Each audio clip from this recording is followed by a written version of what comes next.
Today, I'm excited to introduce Learnabout. It's an experimental learning platform that makes education accessible to everyone. It offers free, adaptable learning based on Google Gen AI and search, sparking curiosity and motivation through interactive prompts and multimodal input. With an intuitive design that supports independent learning, it makes it relevant for the future of AI-driven education.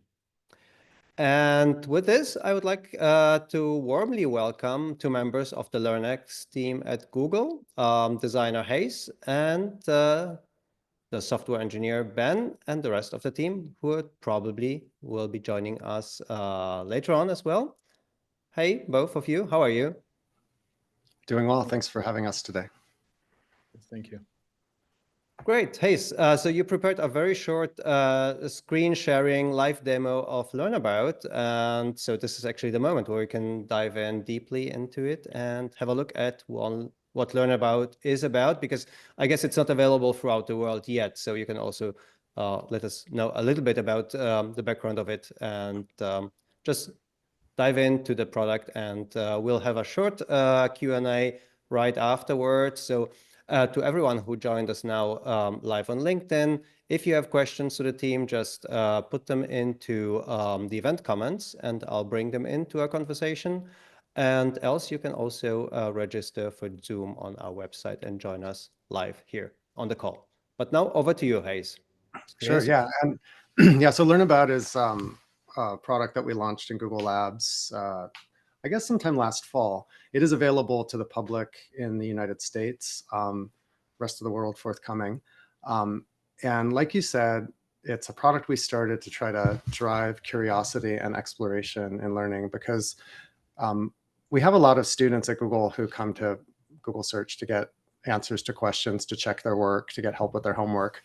And while we know that lots of students really have to learn and they have like a lot of this kind of extrinsic motivation from their parents and teachers, we know that the best learning happens when people really want to learn. And so we thought, like, how do you tap into that curiosity and how do you help people go beyond an answer? And so that's kind of where we were starting when we started this project. And so in that spirit, Akka, I'm just going to ask you, like, off the cuff, like, what's something you're curious about right now? All right. The future of the UX design profession. Let's go. What about it? Tell me more. So how will AI disrupt the job we're doing? And how best to prepare for it if you're maybe just starting off after graduating? Okay. So let's ask Learnabout about that, and we'll see what happens. And so this is a project where we tried to bring together. Hey, sorry for interrupting. Can you share your screen so we can see actually the product in action? Oh yeah, sorry. I thought I was sharing, but let's try it again. How's that looking? Great. All right, great. So I typed in that question you asked here, and what Learnabout does is behind the scenes, it does some Google searches and hits a bunch of Google backends to get a bunch of like kind of factual and grounded information about the question. And then that weaves it into a response that has kind of two parts. In the main chat column here, we dive in to the details. And on the left here, we zoom out to the big picture. And we do this because we know when you're learning, you kind of don't know what you don't know, which means you don't know what questions to ask. And so you might have a starting point, but one of the things we're trying to do with Learnabout is to like engage you in the world of information around your question and help you get the lay of the land, but also get curious about how you can dive deeper. And so here we answer the question that AI is going to maybe automate tasks or enhance research capabilities and enable more kinds of personalized user experiences. And then it dives into some of these details and gives us an option to click on any one of these list items to dive deeper. And if we continue it, it's going to give us some other ways to think about this information. So for instance, introducing a YouTube video here and talking about how it's relevant, telling us that this video can help us discover how AI tools are impacting UX design and what skills are essential for future UX designers. And then it goes into a few more, in this case, specific answers to the question. And here you can see why it matters, which is like an element that we lifted from the instructional design that you would find in textbooks. And so we know that textbooks have like a rich history of trying to get people engaged in ideas and a lot of great techniques. But we also know from talking to students that lots of students don't open their textbooks anymore. And so they're going to tools that are more flexible and that are more immediate. And so we asked ourselves, like, how could we bring some of the great things about textbooks to these new flexible and immediate tools that students are choosing? I don't know if any of these follow-ups appeal to you, Akka. We could take some of these next steps here. We could click on any of those list items. Did any of them speak to you? Maybe the third one could be interesting if we're talking about matching different abilities in teams. Yeah, so how can UX designers collaborate with AI developers? Let's see what Learnabout has to say about that. It looks like there's strategies like user-centered design, clear communication, iterative testing, shared goals, knowledge sharing. It's offered another video, as well as a table here, comparing roles UX designer versus AI developer. That's kind of interesting. We could see if we agree with this or not. So the AI developer might do AI model development and performance. I guess in this case, we're talking about an engineer like Ben, and then AI developer. So Ben, you and I could debate what we think of this table here. Although we both cross over into each other's domains.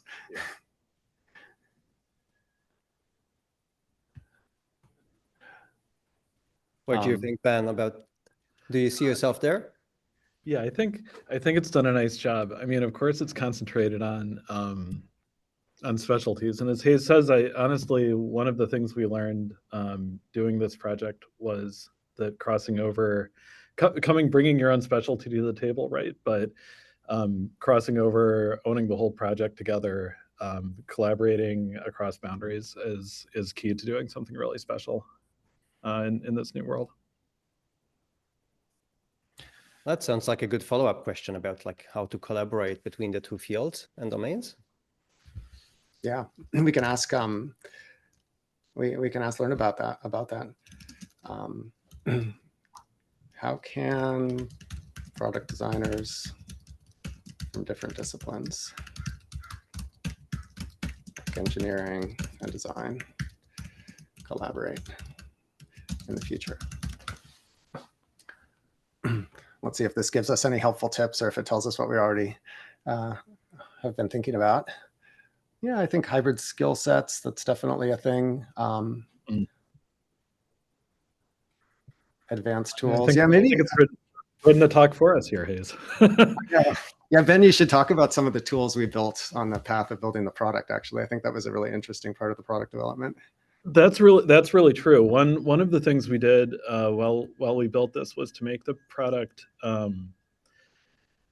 malleable itself, right? And malleable for people from different backgrounds on the team. Well, you know, certainly for engineers, it made our work faster, but it also opened up direct access to the bones of the project, to designers, to PMs, all kinds of different people on the project. You could change Learnabout's basic system prompt in the development version from a little tool panel that we had. We'll see if it works today. But in doing this, change its tone, change its behavior, and in fact, because of a meta prompting technique that we used, even invent new kinds of cards and resources for the agent to use. Hayes, it might be in the left-hand side if it's anywhere now. If you open the menu, yeah. Here we go. Yeah, so you can see the sort of thing that we have here, right? You can edit the system prompt, you can turn on and off various features, right, that might be experimental. And in fact, some of the key parts of how this works were invented directly by product managers and UX designers as we went. So it really made a difference because it let us shorten the cycles, and when we met, we could talk directly about the work rather than talking about handing off work to one another, right? We were all working kind of on the same artifact. Yeah, and this is the dev panel we still use on the product today. There were even earlier versions before Learnabout kind of existed in its current form. where we started with something like a system prompt builder and sharing tool. I think Ben just built it one Friday afternoon, where he said like, hey, it'd be useful if we could share different system prompts with each other, and built this great website that we ended up using for the next year. Oh yeah, this was BYOC, for Build Your Own Conversation. Yeah. And we used to do a lot of the pre-work for this. And then started layering on new UI capabilities to it. So like, hey, if you insert blah, blah, blah in brackets, you can show videos or you can show images, and we're just pulling them from like Google image search on the back end. And that was one of the first ways we started playing with this idea of interleaving conversation and UI in a much more kind of flexible and dynamic way. Mm-hmm. So we just jumped into it pretty wildly, into the whole topic. For somebody who hasn't got a clue about what Learn About is about, maybe we should take 2 steps back and say like, how did you start the project? What was the aim for you? And then maybe on a larger scale for Google as it continues, and then go into like, how does it work? Again, quickly, and what's maybe the cognitive and the learning ideas behind the UI? Is that okay? Of course. Yeah, that's good. That's a lot of questions. Which one do you want to jump off with? So let's start about like, how did the idea develop, and why did you start learning or working on a learning interface that works on different levels and tries to support, let's say, open learning, as you said, starting from, well, inspire me and then give me different avenues that I can then delve into. Sure. Yeah. So just for a little bit of context, our team at Google, LearnX, has a mission to help elevate the quality and effectiveness of learning across Google's core platforms. So even before AI hit its current chapter, we were working on YouTube and on Google Search to try to make the learning journeys on those products much better. And a lot of people come to YouTube to learn, to help them with their school or even supplemental learning for the rest of their life. And so we were thinking about like, how can Google help you as a lifelong learner, whether you're learning for school, for work, or for life? In that mindset, we had started playing with AI. And I think when Gen AI chat came out, we started to see that like this was a new medium that could help deliver more of a one-on-one learning experience like we knew was effective. Because we know the best learning happens one-on-one. And there's really good research from even the 80s, like the mid 80s, about how effective a tutor can be for a learner. There was this guy, Benjamin Bloom, who showed that if you give everyone in the class a tutor, they get like, instead of getting a B, they get an A. Instead of getting a C, they're getting a B+. And so there's like a huge improvement in outcomes for students who had tutors. And so there's been this dream for a long time in ed tech, like how can you use computers and technology to give everybody that kind of lift that they get from one-on-one tutoring? And with the Gen AI chat, what we saw was that like, oh, this has the kind of flexibility, the kind of user interface, and the kind of capability that maybe you could start to do this a little bit better. And so within our team, we had already had the vision, like we want to make a tutor for every learner and a TA for every teacher. This had been a longstanding vision of the group for many years. And so we got really excited about how Gen AI could unlock this for people. And you know, as the industry and as Google started to dip its toe in this water, we were thinking about like, okay, what is the shape of Gen AI for learning? And early on, we were playing with this spectrum of like, should the user ask the question like they do on Google? Or should the AI ask the question like a Socratic tutor might do? And we talked about this kind of spectrum and how like learning requires some amount of productive struggle at times.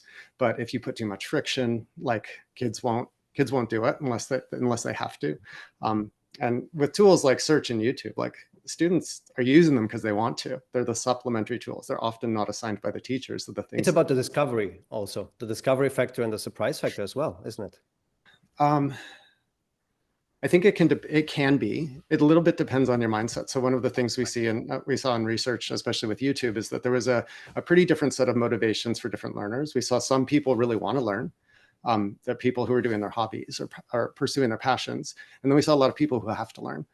They're students who are studying for an exam, who are under time pressure, and they're feeling stressed, and they want to do it well, and they want to do it quickly. And so like we wanted to bridge these two, but we also wanted to think about like, how do you get some of these people who maybe are being told they have to learn something, how do you get them interested in what they're learning? And that was like one of the questions we're holding as we started doing this project. So this project came on the heels of like spending a year with Search on Gen AI integration and saying like, hey, what if we gave ourselves more freedom and just started with a blank canvas? What could we do? And so we started with some of our search experiments and said like, hey, let's imagine Google Search and Gemini would make a baby together, and it would be for learning. And we take all the things we know about learning science. We have like a really strong pedagogy team within our group, and they've like taught us a lot about learning science that we knew stuff too. Like I have some background in that, as do others on the team. And we thought like, hey, what could this become? And that's a very big question. And so like Ben said, like we tried a lot of things. We tried like, I don't know, 20 or 30 wildly different ideas to see like what would stick to the wall, and what did we like, what did we enjoy, what did we want to use ourselves for our own kind of curiosity learning, and what was getting us excited. And so the process of developing the product was this very like organic and messy sort of experience of like trying a lot of things, reacting to them, getting feedback from others, sharing, and then also sort of trying to figure out like, okay, someday we want to actually get something out to people so that it can make a difference in their lives. So like, how do we actually ship something? And we ended up using Google's developer conference as like a forcing function and saying like, let's see if we can get something ready in time for that. So sorry that I can really talk. So that was the next stage. So the next stage was because then you said this is more or less focused on children, young people learning, right? We weren't focused on children and young people. I would say actually in the beginning we were focused on ourselves. Okay. We want to reach everyone, and we want to help students get more interested in what we're learning. But I think even from the beginning, we were trying to come up with a product we loved, and something that like we're all lifelong learners in our team. That's what attracts us to some roles that we have. And we wanted to figure out like, how do we bring that joy? Like, how do we like ignite that spark in ourselves with the work, and then do it in a way that we think could be useful to others as well. Can I add to that, Hayes? Building on that, this is absolutely where we started, was from a love of learning and some sparks that we saw of things that AI could help with. And then as we got something that we thought that we liked, we started to kind of expand the circle more, right? To people nearby the team, other people we knew. We learned from their feedback, right? We incorporated things, we changed things. To the point of students and people who are learning in that way. We found learners nearby that we knew, right? Like high school people in our families, right? Or college students that we knew, and got feedback from them. And eventually embarked upon several rounds of external user research as well with targeted groups to learn how this might work for them, right? And all of those came with a mix of positive excitement and editorial feedback, of course, right? Like you do. I mean, and we adapted the product to try to better meet people's needs. Yeah. Can you share, like, looking at the product as it is now, maybe a few insights about where you started from, which kind of ideas maybe you started from, what changed through user research, and why, and how you reacted to these insights, building the actual experience as it is now? Sure. So one thing I can point out, which is sort of even pre-user research, but talking to experts, is you'll see how we make heavy use of things like there's a diagram here, or interactive lists often come up. We learned from talking to a pedagogical advisory council. This is external people from the field of teachers and professors mostly. That often they build lessons around some kind of story or hook, right? If you're going to teach about history, you might teach about a list of English kings. It's not because you want people to understand this list of kings, it's because you want them to understand the history of England, and they need something to hang that on, right? So we use a lot of things here to sort of pivot around, and that's an insight that we got from those experts. When we've done user research, we often got insights on that are a little less about the product itself and a little more about users and their desires and needs, right? We've heard, for example, that people need sometimes to go to get a simpler explanation or to go more deeply, right? The different people come in at different levels. And of course, we knew this a little, but it's different to really hear it from people. And so we have these simplify and go deeper buttons on every turn, right? You can always say, hey, hold on, I don't get this, or no, I need to go a little deeper. That was a little too simplistic, right? So what happens there if you press on go deeper? Can you show us? Yep. So it'll it's like come up basically like going deeper into one of the results. That's right. It goes deeper into the current topic. If you want to go sort of sideways to different topics, we have this list of facets on the left in this card called Big Picture. This is also meant to help people who might be completely new to an area understand what kinds of ideas that they have to visit to understand that, right? So if you're coming in and you really don't know anything about gravity, this is going to show you sort of like, here are the interesting questions to ask, right? We used to sometimes, and still do in search, talk about Google search as an answer engine. And as much as anything, we see that search and this too are becoming question engines, right? They're helping you understand how to navigate the whole space of information, not just give you point answers to a particular topic. And a question for me is, does learn about in a way talk back to the users? Is it? I mean, and one obvious element is voice UI, of course, but the other one is there an element of conversation going on? Yeah, there's we don't have like a speech-driven mode in this right now, but there are elements here and there. So for instance, here we got a vocabulary card for continuum, and we can speak this out loud if you didn't know how to say it. We can, we'll read it to you, in this case in the local accent. Sometimes it does, as I mentioned, introduce these more pedagogical learning cards. This one asks you to stop and think and say the concept of space-time is fundamental to understanding gravity in the universe. How does the curvature of space-time affect the path of light? And we can tap to reveal here and see that light follows the curvature of space-time, bending around massive objects. And so there's quizzes that can pop up. There's these stop and think, sometimes common misconceptions. So what we try to do is to introduce it. We try to have an information forward experience, because we know that's often what people need. But then we also try to introduce these moments of interactivity and delight in a very lightweight way that's inviting, so that people would choose to do it. So in terms of the UI, the way you laid it out, it's pretty straightforward. You go up and down, in a way, go down to delve deeper. And on the left, you have suggestions to go into different avenues or elements, facets of the subject, right? That's the basic organizational structure?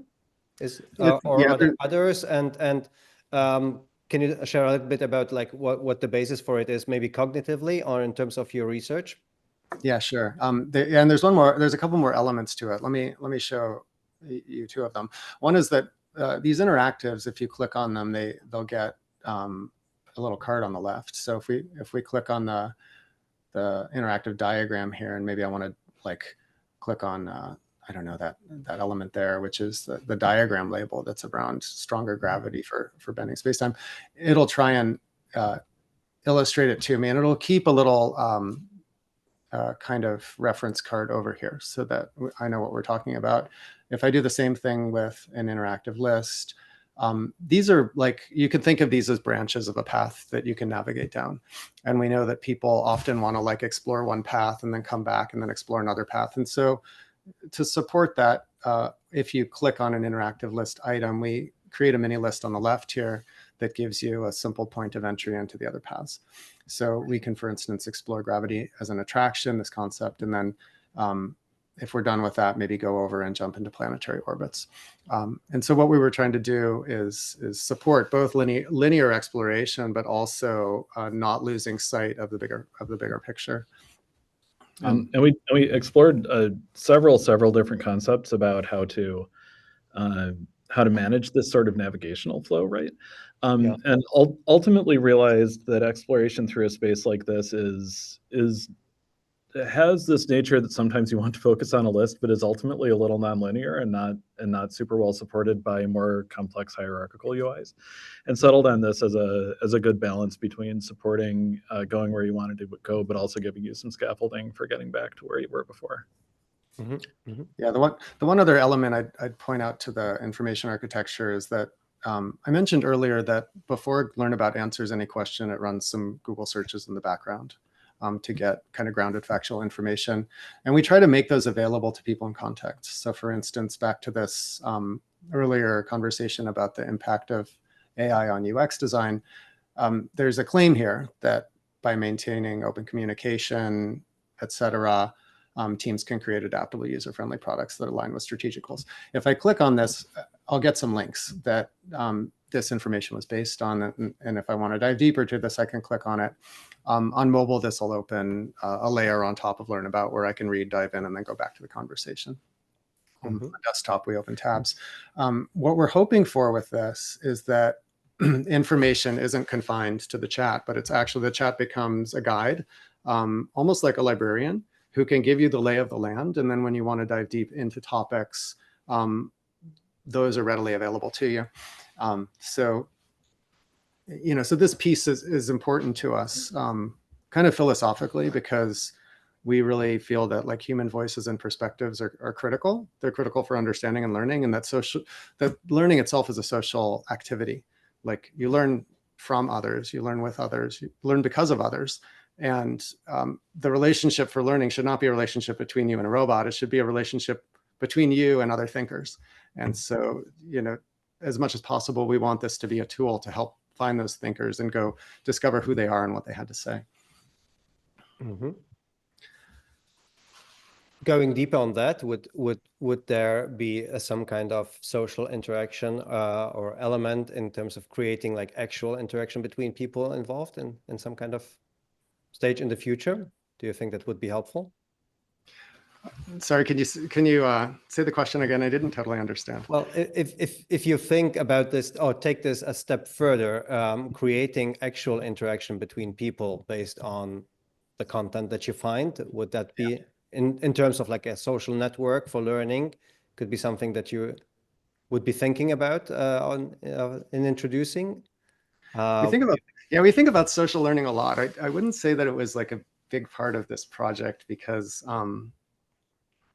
I don't know, Ben, we tried some stuff, right? But a lot of the social learning we think about is like the kinds of group projects that happen in Google Docs and Google Slides with like kids working on a project or people working on a project together. The types of social interactions that happen in a classroom and how supplementary tools fit into that bigger picture. Yeah, go ahead. It is really interesting to think about how tech can be used to bring people together. As Hayes says, a lot of the work we've done, again, not directly with this product, but in our lab, has been focused around how to support existing communities. So we spent some time talking with a school here in New York called MELS. They're a really special school with a very sort of like social and socially supported learning model. And in talking with the staff and the students there, we found that they already really liked their community, but were interested in what AI could do in their world, and gave us this useful phrase, supplement, not supplant, right? So we've looked at how people could do projects together or take things you learn in something like Learn About and make them into, I don't know, slide decks, right, docs, other kinds of artifacts to share with friends for comment and collaboration. There's a lot of interesting avenues we could go there. In other words, you're not aiming at supplementing collaborative learning, for instance, in schools or between people, but just to help people individually to deepen their know-how. Individually and together, but not directly to create new communities of learning. But if there is a community of learning out there, we want to support how they learn with one another. One of the pilots we're running right now with the Google Classroom team introduces Learn About in the context of the classroom product, but in the hands of the teacher. And it allows teachers basically to include a Learn About prompt as a supplemental way for students to explore a space that they might be studying. So instead of, it's not really like attached to assignments right now. It's more attached to the topic of study. And so, you know, if the teacher has a student who is interested either in the general topic or some specific angle on it, it gives them a way to explore it. And some of the initial feedback we've gotten from students and from teachers is that it's been really positive, because a lot of those students have come back saying like, oh, I didn't realize this was so interesting. And they just like, they get a lot more excited about what they're learning, because they find angles and facets of it that relate to them personally, that kind of, you know, get them excited. Curiosity as well, right? That's right. Yeah. Yeah. It's like tapping into that curiosity. And so I think this is like a good example of what Ben means, of like sort of tapping into existing communities and trying to support them. I'm curious about the element of let's say managing the cognitive load, because there's obviously different levels of people who will be using the tool. About your thoughts there, and what you did in terms of either information architecture or design in order to keep it as accessible as possible while being as complex as possible.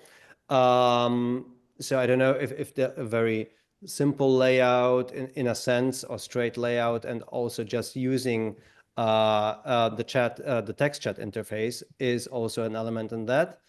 Adding to that, there was a question from the audience, from Hannah Biba. She asked if there is if you had a thought about adding an actual visual representation of a tutor, of a persona somewhere in the corner that might trigger you, send you a question. So to have something a bit more playful in there. I can try to address those. I'll start with how we manage cognitive load here. So part of it is this, we talked a little about the simple layout and design. Another thing that we do just at the base level is to try to take advantage of chunking by breaking up the long text chat with either visual resources or tables or interactive lists. There's a long-standing principle, right, in design for learning that chunking things in different ways, right, can make them easier to manage. And compared to a typical text chat, right, we have this sort of semi-structured UI that's flexible enough for the AI agent to build on a number of topics, right, and in a number of different ways, but structured enough that you can have these sort of like reference points, you know, and don't get lost in a wall of text. Of course, as I said before, different learners need to come in at different levels. Some ways that you can adapt to your personal level here are by asking different questions, right? Selecting different chips, or asking questions, or using the simpler Go Deeper. There's still a lot more we could do in this area, if I'm very honest. Right, using those or similar techniques. To the question of sort of like delight and characters, it's a great question. We have another experiment somewhere in the lab where we have a sort of chat. It's not a learn about chat room, right? But just like a text chat room, but with different AI personas in it, right? That you can, like, you know, to type in what personalities. I think the default is loaded with like Barbie and Zoolander and a lot of like and Oppenheimer, because this was a couple of summers ago, right, when those movies were out. And you can seed it with a topic, right? And there'll be an instructor there and the other characters, and they'll talk with one another, but also kind of solicit your feedback and interest, right? And so this kind of like more personified character is really, really interesting. There's something special about it. Definitely worth looking more into. Yeah, I think that sort of AI group chat project was inspired by some research in vicarious learning, where people who were studying digital tutoring and tutoring in general noted that of all the techniques they tried, the one that worked best for both beginners and experts was this idea of vicarious learning, which sort of means that, like, if you're watching other people learn, like watching another student ask a tutor questions and get answers, it really helps you out too. Maybe you didn't think to ask that question. Maybe you did have that question, but you just didn't ask it because you were shy or you didn't think it was important enough. And so everyone was benefiting from that. And so we started thinking about like, how do we build vicarious learning into our products in a way that would be like playful and accessible and helpful to people. I'll say a couple other things about it. Work if several users interact with the interface. Is it just about being in the same room and talking to each other while inputting, or is there an element of collaboration also remotely? In this particular like very old prototype Ben's talking about, it was just like a group chat room, and so there were like human users, and then you know, NPCs, like non-player characters in there who were chatting, and you would, it was a little bit like maybe inspired by the YouTube live chat experience. You see like a lot of stuff happening, and you can read it. And we thought about like, oh, this could connect to content perhaps, the way that the live chat in YouTube connects to content. But we were just kind of playing around with that idea of seeing others ask questions and get answers, and what would that feel like? And you know, we haven't brought it into Learnabout yet, but it's something that's still like a spark in the back of our mind. And maybe also like a good segue into mentioning that we'd been doing experiments like this for maybe a year and a half before we started Learnabout. And so Learnabout ended up being a place we could try a lot of them out in more of a product context and sort of say like, how would they fit together? This is actually a key lesson from, I'm glad you brought it up, from the development of Learnabout, which is that if you're interested in doing really interesting work, you should keep a pipeline of all kinds of work going all the time, because ultimately those will be the seeds that grow into the bigger products, right? You don't make something like this by starting and sitting down and saying, all right, I'm going to make a Learnabout today, right? You started by getting really interested in what could AI and learning be like, and trying a lot of things and selecting the ones that work and doing the hard work to put them together into something that really does make a good product. Yeah. So for example, we've done like a bunch of your ideas and experiments as well, right? To go back to, as you just said, like a chat room or a characters, and how could they work? Do you have like a certain like a pipeline of how do you keep this a balance of like working on different projects, different strands, and keeping a library of thought available?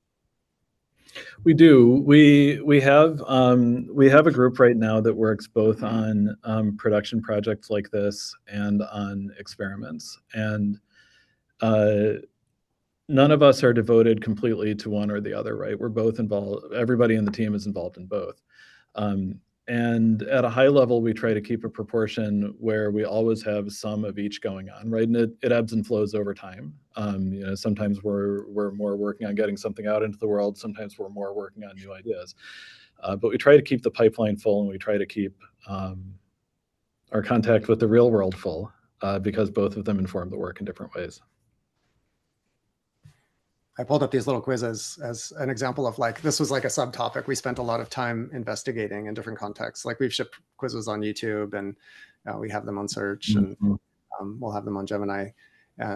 But figuring out how to do a quiz with AI actually is kind of tricky, even though everybody's like, oh yeah, it's easy, it'll just make quizzes. But then if you want to make it at high quality, it turns out it's hard, because you know, the models have trouble producing one right answer and many wrong answers. Sometimes factuality may suffer. And so there's like lots of details that end up making it turning it from a seemingly simple problem into actually a hard problem. And so I think that like these little quizzes, they're seemingly simple. A lot of kind of experiments were required to get to this simple design. So we did a lot of things that didn't work. Yeah, and Hayes, that brings up an interesting point too, which is we're lucky because we're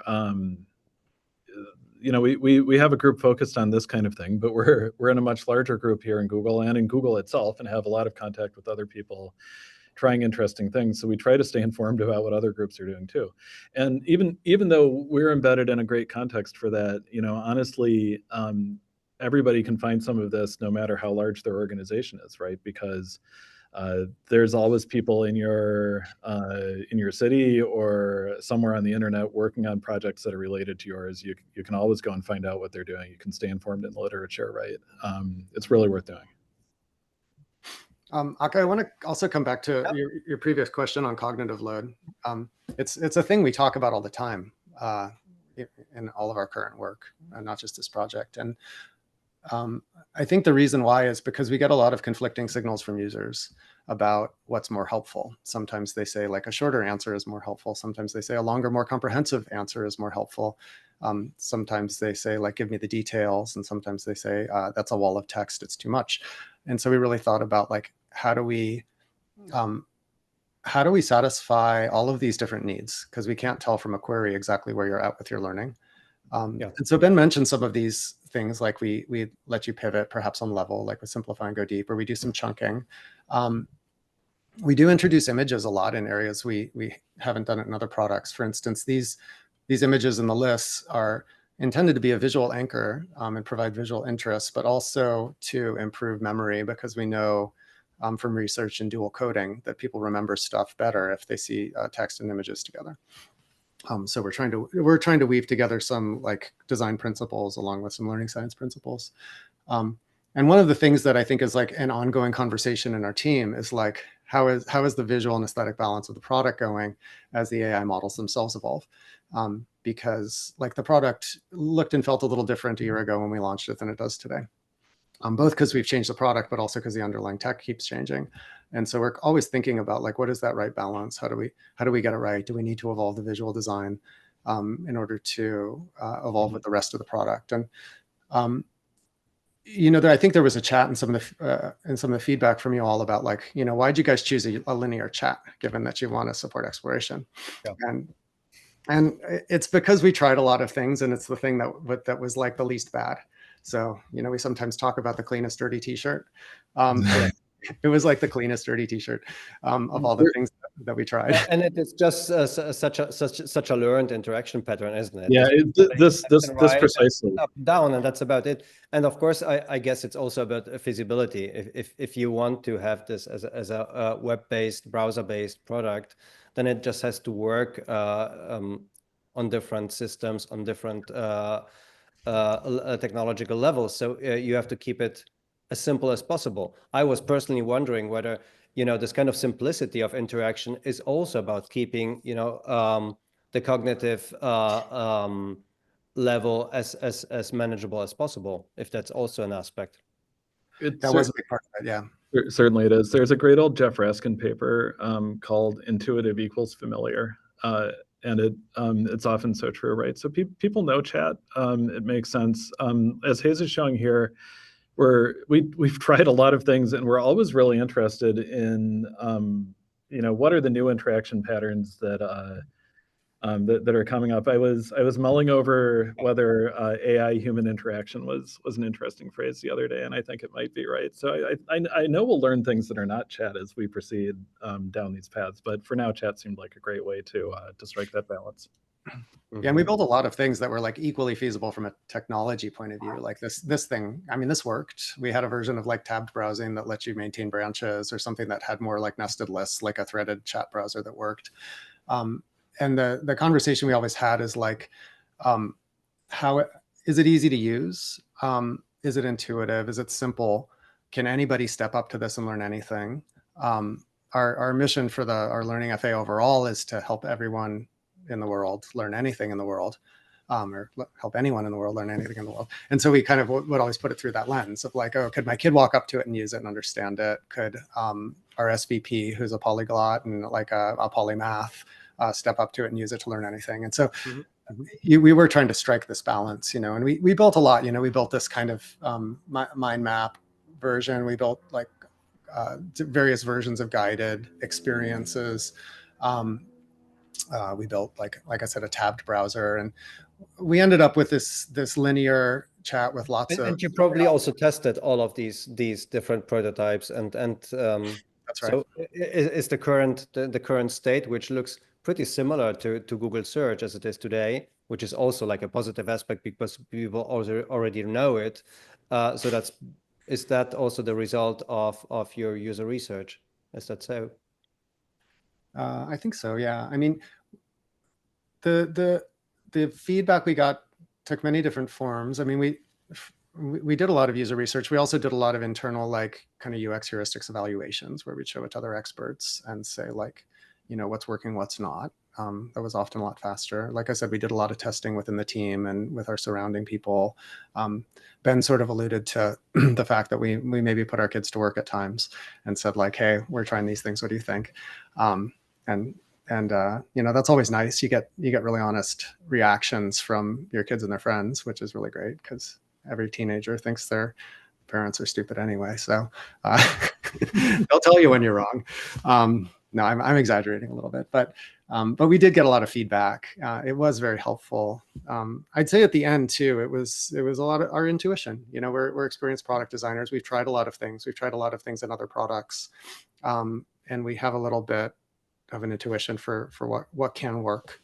But we're always also trying to push the frontier on what's possible and what could the next paradigm be. A little bit on AI pitfalls, like the trust in results. You touched on this also a little bit already, Ireland. The fact that blind faith in AI generated results is also on the rise. So was that a topic for you and Learn About, and how did you address that? Yeah, absolutely. We as Hayes was sort of saying earlier, we think learning, deep learning, really necessarily on the internet takes place with reference to the web, with reference to things other people are saying, right? And so you can see throughout here that we have a lot of links, a lot of videos. We really, with this in mind about AI and how trustworthy its information was, tried to take the approach of being a guide to the information that's out there and encouraging you to go and look at it. We'll help you summarize, we'll help you understand it, we'll help you know where to go. Ultimately, you want to go deep on how plants defend themselves against disease. The Brandywine Conservancy is going to say it a lot better than we could, right? Do we always get it right? No, but this approach has really helped, I think. So a concerted effort to spread the information or the sources of the information that you present as broadly as possible. Did you have also like a level of curation in terms of which sources are used, or is this left open to just Google search? Because we want to be able to handle any topic, we're as broad as search is in terms of sources. Okay. Right. We have talked about in more guided situations, for example, within a classroom, of giving teachers or other authorities ways to make an experience that's just about a certain set of sources. We often hear the advice, for example, just from students, right, that their teachers say, well, stick to sites that are like .org, .edu, .gov, right, like sites that don't have another agenda. So since this is important to them, it's definitely something we've talked about, right? Or you could imagine, not even from a trust and safety standpoint, wanting to teach a lesson just about a particular set of materials and using this to navigate just those, right? So there are a lot of good uses for this idea. Actually, just to finish up on this topic, because I also think it's very, very important, and there is a question also from the audience, if there was a concerted effort or at least a mindfulness regarding making the product not too much US centric, or let's say Nordic North world centric. Yep. So what about the possible bias of results? This is an excellent question. Yes, there is. We work with a group in our trust and safety team called Responsible AI to look at questions exactly like these. We've done evaluations and continue to do them. As with the quality of the information, it's always an ongoing effort, right? But we try to take an approach that eliminates biases. We know that the data sets, the internet among them, can have significant biases just implicitly because of what voices are amplified in them, right? So we do take this seriously and we evaluate for it. I'd say also, like, one of the reasons we try to really take advantage of Google search ranking and YouTube is that both of those teams have very substantial efforts already on information quality and satisfaction, bias and fairness. And so it would be unrealistic to recreate the quality of work they've done. And so we try to build upon it. That's right. And even within the Gemini models that we're using, there's a lot of work that goes into things like, how do you respond to controversial topics? How do you deal with nuance? How do you deal with bias? And so a lot of it's baked into the cake, but also Google has fairly robust product development safeguards and checks that we even do for labs products like this. For instance, going through very thorough trust and safety review, going through very thorough reviews with the kids and families groups to make sure that we haven't lost anything along the way. Mm-hmm. And so we're trying to be, as good as any other Google product is. Google products aren't perfect either, but we think they're among the best out there. And so we're trying to at least achieve that standard. There was one remark from the jury who found this product fascinating, and above all, the democratization factor of it, that it opens access to learning on a different level to just about everyone who's on the internet. But there was a caveat about that users might be led down to a linear information path. Your thoughts on this? We talked a little bit about, how chat is linear and how it's got some shortcomings. I think that, most, unless you're really parallelizing modalities from a learning point of view, I'd say within an individual modality, most stuff is linear. It happens one step after the next. We talked about user interfaces and forms of representation that can give you flexibility while following a linear path. One that I often think about is turn-by-turn navigation.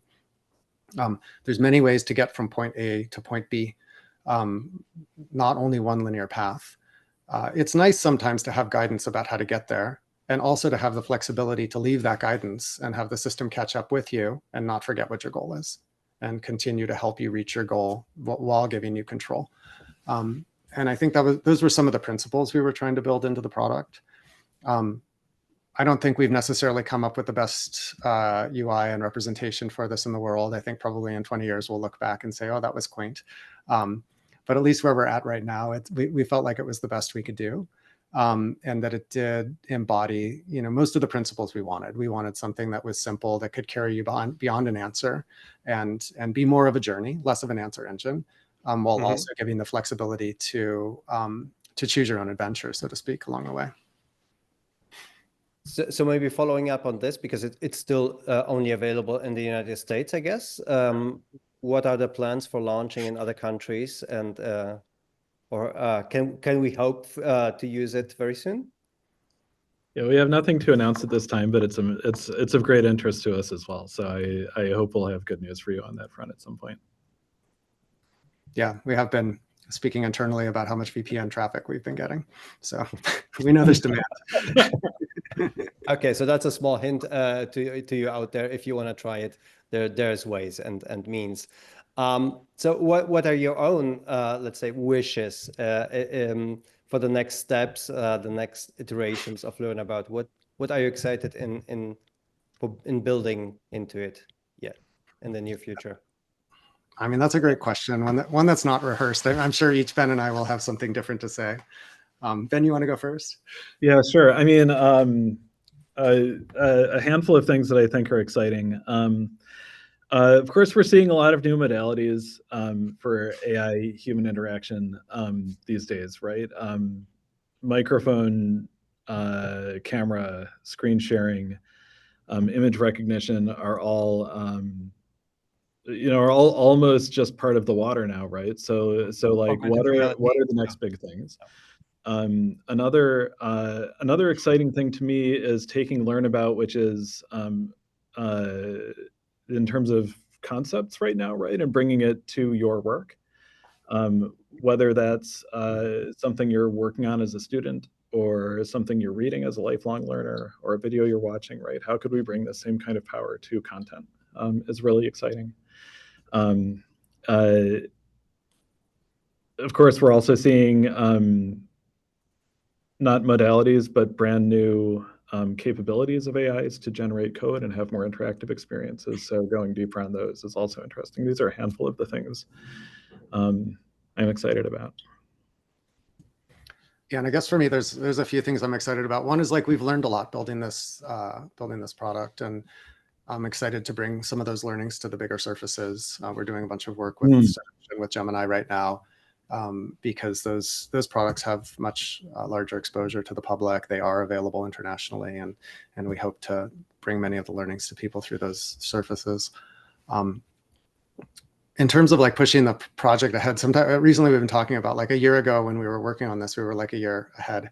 And now if we look at things, we're like, most of the industry is catching up with the ideas we had. And so like, how do we push it a year ahead again and think into the future and help shape what that might be? There's baby steps in the product already. You can upload PDFs and documents and then get help working on them. We want to go much deeper on that. Like Ben said, turn it into more of a collaborative learning experience. People learn with content often, whether it's students who are assigned work or people who have something they're already learning with. And we're playing around with ideas like, what does it mean to work with content? What does it mean to help somebody read? We see in our user research, lots of students want help reading. We talk a lot about helping writing with Gen AI, like kids getting help writing their essays and so forth, but actually lots of students want help reading too. And we think this could be really important for creating a link between the type of guidance we give in Learn About and the type of content that's available out on the web. And so I hope to go deeper on that. And social, I think, as we talked about a little bit, we haven't really cracked that nut here in this product. And so I'm kind of curious, like, how could we better support communities? And I don't have the answer yet. Like, I think that's just thinking about the use scenario of a school or even a workplace. This could be like have a huge potential in terms of knowledge sharing between people as well and co-learning. So yeah, exciting definitely an exciting path and a product that opens so many possibilities. So it's just like a foundation, and you made it work. And obviously you're also looking at usage and the data that you can take out more learnings from this.